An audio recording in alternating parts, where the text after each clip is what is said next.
No episódio de hoje, nós vamos falar um pouco sobre duas grandes damas do teatro brasileiro, Bibi Ferreira e Fernanda Montenegro. Vamos contar um pouco da história dessas duas mulheres fundamentais para a consolidação feminina na cena brasileira de teatro, atrizes do proscênio, cujas histórias se confundem com o próprio enredo do teatro brasileiro. Trepa no coqueiro, tira coco, jipe, jipe, nhaco, nhaco no coqueiro, olirá. Trepa no coqueiro, tira coco, jipe, jipe, nhaco, nhaco no coqueiro, olirá. Papai, cadê Maria? Maria foi passear. Papai, cadê Maria? Maria foi passear. Rói os passeios de Maria. Faz papai e mamãe chorar. Rói os passeios de Maria. Faz papai e mamãe chorar. Trepa no coqueiro, tira coco, jipe, jipe, nhaco, nhaco no coqueiro, olirá, lá, lá, lá. Trepa no coqueiro, tira coco, jipe, jipe, nhaco, nhaco no coqueiro, olirá. Bibi Ferreira, tendo como nome de batismo Abigail, nasceu no Rio de Janeiro em 1º de junho de 1922. Foi uma apresentadora, atriz, cantora, compositora e diretora brasileira. De ascendência portuguesa e espanhola, ela era filha do ator brasileiro Procópio Ferreira e da bailarina Aida. Fez sua estreia teatral com um pouco mais de 20 dias de vida, na peça Manhãs de Sol, de autoria de Oduvaldo Viana, substituindo uma boneca que desapareceu pouco antes do início do espetáculo. Logo após os pais se separarem, Bibi passou a viver com sua mãe, que foi trabalhar na Companhia Velasco, uma companhia de teatro de revista espanhola. Seu primeiro idioma, até os 4 anos de idade, foi o espanhol. O idioma português e o grande amor pela ópera ela viria aprender com o pai. De volta ao Brasil, tornou-se a atriz mirim mais festejada do Rio de Janeiro. Entrou para o corpo de baile do Teatro Municipal do Rio de Janeiro, onde permaneceu por longo tempo, até estrear na companhia de seu pai. Sua estreia profissional nos palcos aconteceu em 28 de fevereiro de 1941, quando interpretou Mirandolina, na peça La Locandiera. Em 44, montou sua própria companhia teatral, reunindo uns dos nomes mais importantes do teatro brasileiro, como Cacilda Becker, Maria de la Costa e a diretora Henriette Mornier. Pouco mais tarde, foi para Portugal, onde dirigiu peça durante 4 anos com grande sucesso. Na década de 1960, vieram os sucessos dos musicais, como Minha Querida Dama, estrelado por Bibi e Paulo Autran. Nessa época, atuou também em musicais de teatro e de televisão.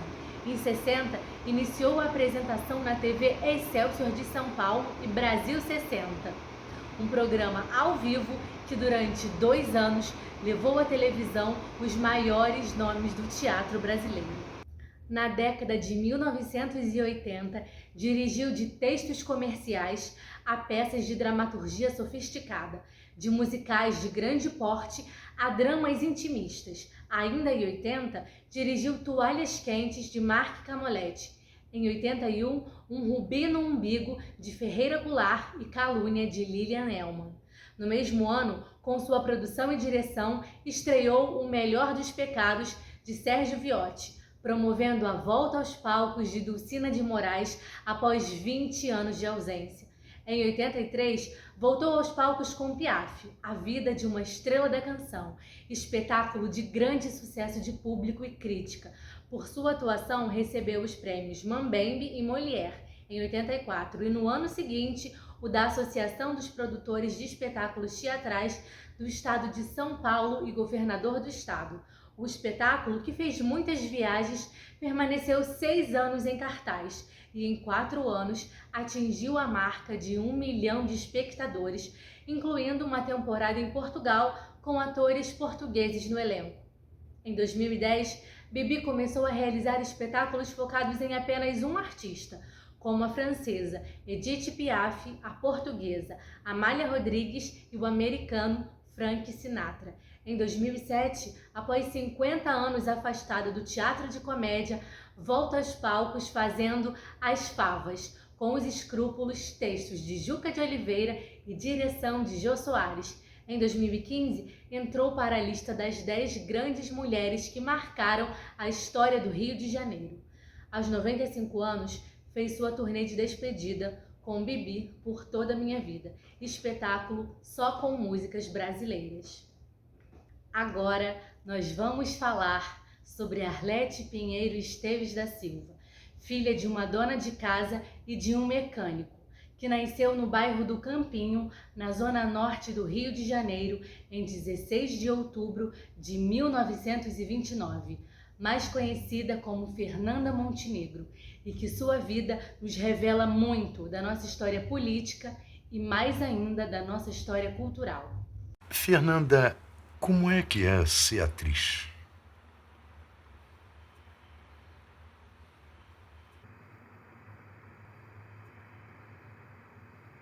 É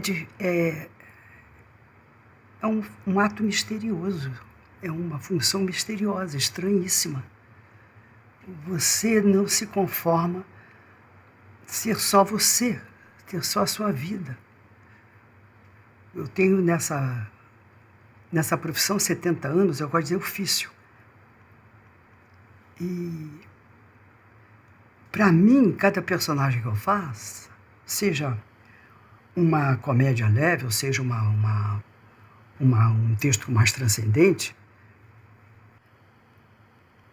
aquela escrita não são sinais ali, determinando um sentimento. Não, na minha concepção e na concepção, acho que da maioria de nós, é um ser humano. Então você vai se multiplicando, você vai se introjetando, você vai se entupindo, você vai se... E você tem um continente, né? Isso aqui é um continente. Mas o que você sonha, luta e integra como igual, como de carne e osso, como é que explica isso? E como é que você tem uma vocação que, se você não fizer aquilo, você não existe. Você é um marginal diante da vida. E mesmo numa profissão marginal, né, como é a profissão de atuar, ela não tem nobreza codificada. Ela não é prioritária. Entrar no palco e fazer outra pessoa, ou fazer outra entidade, não tem o respeito do civilizado, ou do culturalizado, ou do instituído, ou do acadêmico. Não tem uma função palpável. É um ato de loucura que a gente que entra ou que é condenado a entrar por esse tipo de trabalho, eu não estou romantizando. É aceito, né? É um ato de loucura, entre aspas, que é aceita, né? Você sai da sua casa ou sai de onde você estiver para ver essa hora de possessão ou de desdobramento, porque é o único lugar também onde tudo é possível. Um palco é o lugar mais liberto que existe no mundo, vale tudo ali. Da coisa mais sublime, da coisa mais torpe, porque o homem é isso. Então, também por essa possibilidade, né, de você se aceitar no mais sublime ou no mais deteriorado do ser humano, há uma necessidade de estarmos juntos, tanto o espectador quanto o ator. Fernanda relata que escolheu seu nome como uma referência aos romances do século XIX e seu sobrenome em alusão a um médico de subúrbio que sempre salvava alguém da família. Considerada uma das melhores atrizes do cenário artístico brasileiro, sendo frequentemente referenciada como a grande dama do cinema e da dramaturgia, foi a primeira latino-americana e a única brasileira indicada a um Oscar de melhor atriz. É também a única atriz indicada ao Oscar por uma atuação em língua portuguesa, sendo nomeada por seu trabalho em Central do Brasil.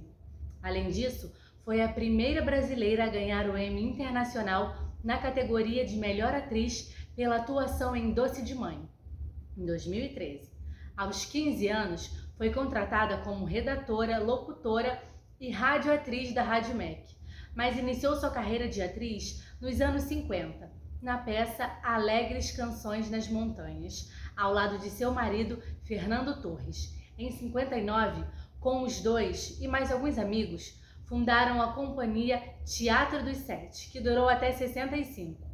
Na televisão, foi a primeira atriz contratada pela TV Tupi.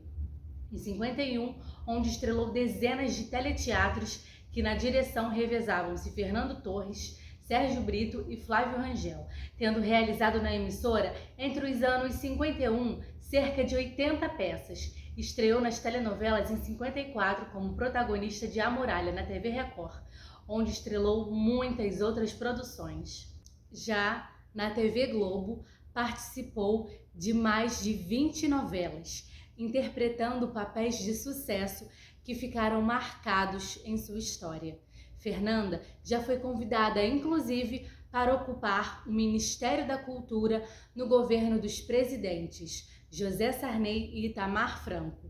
Porém, apesar do grande apoio da classe artística e intelectual, recusou ambas as ofertas. Em 1985, ao recusar o convite de Sarney, afirmou em carta ao então representante do governo que não estava preparada para abandonar a carreira artística, não por medo ao desafio que lhe era oferecido, mas sim por entender que seria muito melhor no palco do que no ministério. Ao longo de sua vasta carreira, recebeu diversos prêmios e muitas homenagens, tendo recentemente, em março deste ano, tomado posse na cadeira 17 da Academia Brasileira de Letras, sucedendo o diplomata Afonso Arinos, sendo a 9ª mulher e a primeira atriz a entrar para a lista dos imortais da Academia Brasileira.